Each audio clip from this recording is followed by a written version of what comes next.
বিশেষকৈ সৰু কালৰ মানে কি আপুনি যেতিয়া সংস্কৃত পঢ়াইছিল মোৰ শ্লোক এটা আজিও মনত আছে কিন্তু শুদ্ধ হৈ আছেনে নাই মই কম শ্লোকটো আপুনি শুনিব ইয়ন্ত নদয় বসন্ত পুৰজনম এনেকুৱা এটা শ্লোক আছিল মনত আছে নে আপোনাৰ মানে কি সময়মতে মেঘে বৃষ্টি প্ৰদান কৰক আৰু নদী নদী প্ৰবাহিত হৈ যায় মোৰ শ্লোকটো হৈছে না অলপমান খেলি মেলি হৈছে তথাপিতো একো নাই নমস্কাৰ বন্ধুসকল স্বাগতম জনাইছোঁ মোৰ আন এটি নতুন ভিডিঅ'লৈ আপোনালোক সকলোকে আৰু আজি শিক্ষক দিৱস পোনপ্ৰথমতে মই সকলো শ্ৰদ্ধাৰ শিক্ষাগুৰুসকললৈ শিক্ষক দিৱসৰ আন্তৰিক শুভেচ্ছা জ্ঞাপন কৰিলোঁ আৰু মই বৰ্তমান এতিয়া যাবলৈ ওলাইছোঁ শৈশৱত মই যিখন স্কুলত পঢ়িছিলোঁ পদ্ম আনন্দ আদৰ্শ শিশু নিকেতন তো তাত মই এতিয়া বৰ্তমান যাবলৈ ওলাইছোঁ আজি সকলো শিক্ষক শিক্ষয়িত্ৰীক আপোনালোকক দেখুৱাম আৰু তেওঁলোকৰ মুখেৰে কিছুমান জনোৱাম যে মোৰ শৈশৱত কেনেকুৱা কি আছিল কিমান কি কৰিছিলোঁ গোটেই কথা পাতিম তো ভিডিঅ'টো শেষলৈকে চাই থাকিব অলপকৈ স্ক্ৰিপ্ট নকৰিব তো বলক ভিডিঅ'টো আৰম্ভ কৰোঁ So finally guys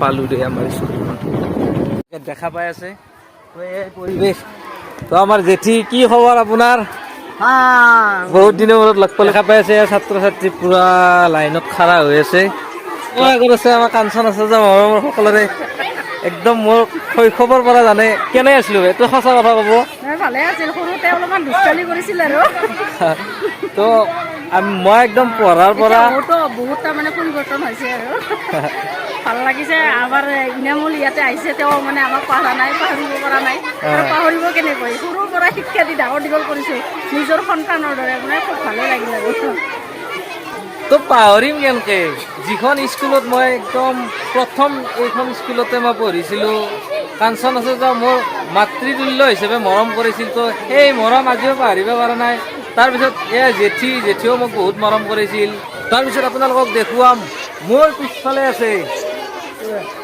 জিতুমণি আৰু মই একে ক্লাছত আছোঁ ক্লাছমেট আৰু সেই জিতুমণি আজি এইখন স্কুলতে শিক্ষকতা কৰি আছে কেনে অনুভৱ ধুনীয়া লাগিছে মই প্ৰাক্তন ছাত্ৰ হিচাপে এইখন বিদ্যালয়তে সোমাইছোঁ সুন্দৰ অনুভৱ তো কি এটা ভাগ্যৰ কথা তো এইখন স্কুলত পঢ়িছিল যিসকল মানে আচাৰ্যসকলক মানে ভয় কৰিছিল তো সেইসকল আচাৰ্যৰ লগত আজি একেলগে শিক্ষকতা কৰি আছে মই আপোনালোকক এইবাৰ দেখুৱাম অফিচ ৰুমটো তো দেখা পাই আছে এইটো হৈছে আমাৰ অফিচ ৰুম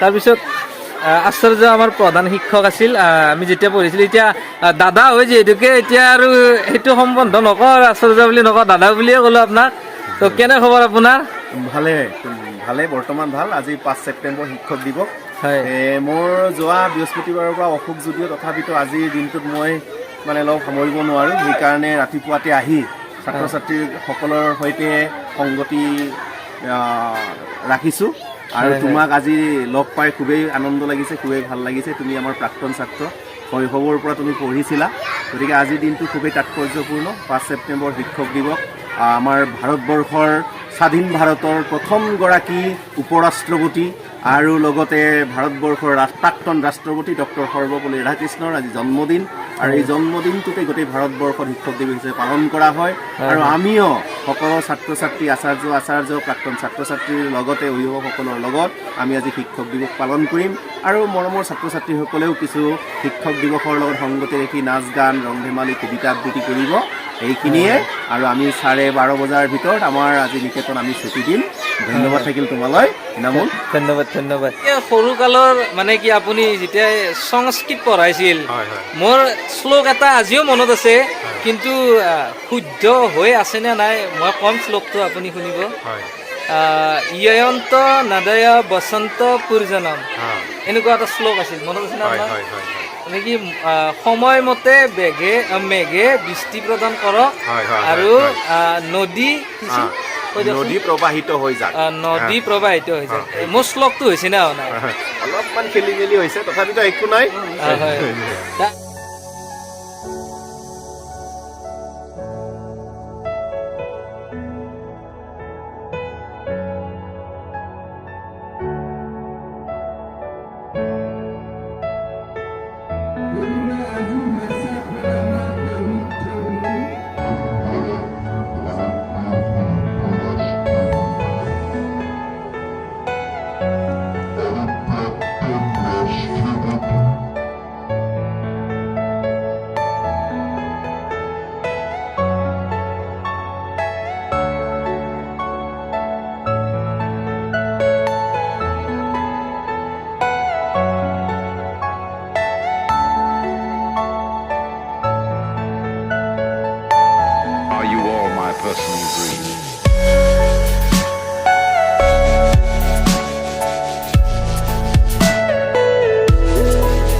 মই শৈশৱ কালতে পঢ়ি গৈছোঁ।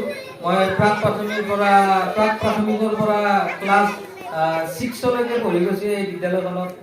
মনত পৰে আগৰ সেই স্মৃতিবোৰ, বহুত ভাল লাগিছিল। কিন্তু এটা কথা ক'ব লাগিব, বিশেষকৈ কাঞ্চন আচাৰ্য মোক একদম মাতৃতুল্য হিচাপে মনত পৰিছিল, আজিও মনত পৰে। তাৰপিছত জেঠীৰ কথা আজিও মনত পৰে। জেঠী মোক কাপোৰ পিন্ধাই দিছিল, টাই পিন্ধাই দিছিল।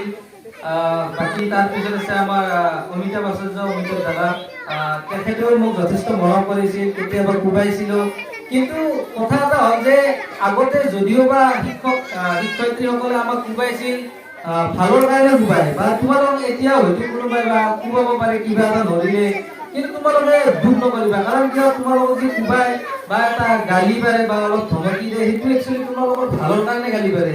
আৰু শিক্ষয়িত্ৰীসকলে তোমালোকক কেতিয়াও বেয়া নাভাবে, নিজে জ্বলি মানে আনক পোহৰ দিয়ে শিক্ষাগুৰুক।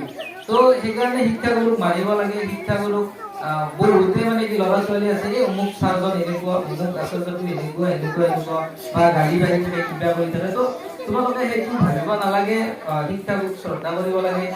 আগতে আমি বুজি পোৱা নাছিলোঁ, যেতিয়া সৰু আছিলোঁ, সৰু অৱস্থাত আমি বুজি পোৱা নাছিলোঁ শিক্ষা মানে কি। যেতিয়া আমাক পঢ়িব দিছিল, মানে কি ক্লাছৰ বহি দিছিল, বহি দিওঁতে নম্বৰ কমকৈ পাইছিলোঁ, বহুত কোবাইছিল, তেতিয়া মনত খং উঠিছিল। কিন্তু আজি এতিয়া অনুভৱ হয়, কাৰণ সৰুতে আমি কিয় ভালকে পঢ়া নাছিলোঁ।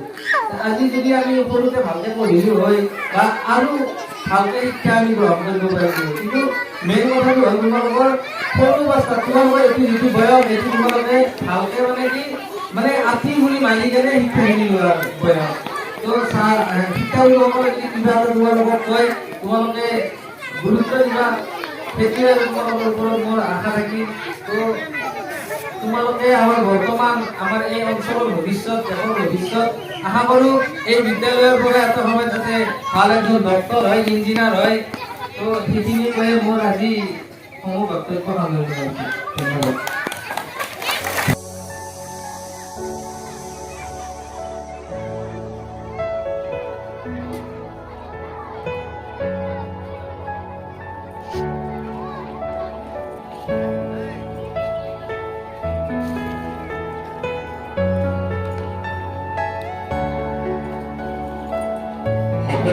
এতিয়া ছাত্ৰ ছাত্ৰীৰ প্ৰতি এটা আশীৰ্বাদ দিলে হ'ল ধুনীয়াকৈ। বন্ধুসকল, দুখৰ কথা এইটোৱে যে আজিকালি কিবা কিবি হৈছে, লিটিল ফ্লাৱাৰ কিবা কিবি, যিবিলাক মানে কি একদম উন্নত মানৰ স্কুল দেখা পাই থাকে আপোনালোকে। তো সেইবিলাক স্কুলৰ দৰে নহয়। কাৰণ কিয়, কাৰণটো এটাই আছে যে আমাৰ অঞ্চলটো হৈছে একদম ভিতৰুৱা অঞ্চল, আৰু যিসকল মানুহ ইয়াত বসবাস কৰে প্ৰায়ভাগ মধ্যবিত্ত। সেইকাৰণে মানে কি আমাৰ ইয়াতে ধৰ যিমান ফিজ মানে বিচাৰে স্কুল কৰ্তৃপক্ষই, হয়তো সেইখিনি ফিজ দিব নোৱাৰে। সেইকাৰণে কম ফিজতে মানে কি আমাৰ স্কুলখন চলি আছে। তো সেইকাৰণে মানে ধৰ স্কুলৰ মানে ঘৰ হওক কিবা হওক মানে কি ইমান উন্নত মানৰ বনাব পৰা নাই। আৰু এতিয়া আপোনালোকক চিনাকি কৰি দিম মোৰ আৰু একজন শিক্ষাগুৰু, মোৰ একদম বেষ্ট ফ্ৰেণ্ড টাইপৰ আছিল আগতে। শিক্ষাগুৰু যদিও আছিল, বহুত মানে কি অন্তৰৰ পৰা ভাল পাইছিলোঁ, মানে একদম ফ্ৰীলি কথা পাতিছিলোঁ সৰু অৱস্থাতে। যেতিয়া মানে কি বাৰ্ষিক অধিৱেশন চলিছিল, তেতিয়া পুৰা ধেমালি কৰিছিলোঁ, ফূৰ্তি কৰিছিলোঁ, কোবাইছিলোঁ মাজে মাজে, সেইটো নকওঁ বাৰু। ক্লাছত আছিল। তো চিনাকি কৰি দিব ওলাইছোঁ, মোৰ পিছফালে আছে। কি কওঁ মানে, তোমাকতো লগ পাই ভালেই পালোঁ বহুদিনৰ মূৰত। হয়। আৰু তোমাৰ ভৱিষ্যতটোৱে ভাল কামনা কৰোঁ। আৰু যি উদ্দেশ্য তোমাৰ, সেই উদ্দেশ্যবোৰ সফল হওক। আমিও তোমাৰ পৰা কিছুমান সঁহাৰি বিচাৰোঁ। তুমি যিহেতু প্ৰজন্মৰ কিছুমান বস্তু আঁকোৱালি আমাক দিব পাৰা, তাৰ আশীৰ্বাদ কৰি আৰু ভগৱানৰ ওচৰত প্ৰাৰ্থনা কৰিছোঁ তোমাৰ যাতে সকলো কাম সফলে চলি যায়। সেয়ে মই ধন্যবাদ। জিতুমণি কৈ দি, যদি ভিডিঅ'টো ভাল লাগিছে, আমাৰ আজি স্পিৰিট কওঁ, স্পিৰিট কওঁ। আমাৰ আজি নৱপ্ৰজন্মৰ বহুতে ইউটিউবৰ জৰিয়তে কৰ্মসংস্থাপন লাভ কৰা আমি দেখিছোঁ, আৰু সেই উদ্দেশ্যে আমাৰ ইনামুল ভাইও কিছু আগবাঢ়িছে। তো আজি আমাৰ নিকেতনলৈ আহিছে। আমি দুয়ো বন্ধু আচলতে একেলগে পঢ়িছিলোঁ। তো ইনামুলৰ চেনেলটো লাইক, কমেণ্ট আৰু ছাবস্ক্ৰাইব কৰি দিব, শ্বেয়াৰ কৰি দিব আৰু লগতে শ্বেয়াৰ কৰি দিব। তো ভাল লাগিব তেতিয়া ভাল লাগিব আৰু তো ব- দে। আৰু আমাৰ নিকেতনলৈ মাজে মাজে আহি থাকিলে আমি নিশ্চয় নিশ্চয় ভাল পাম আৰু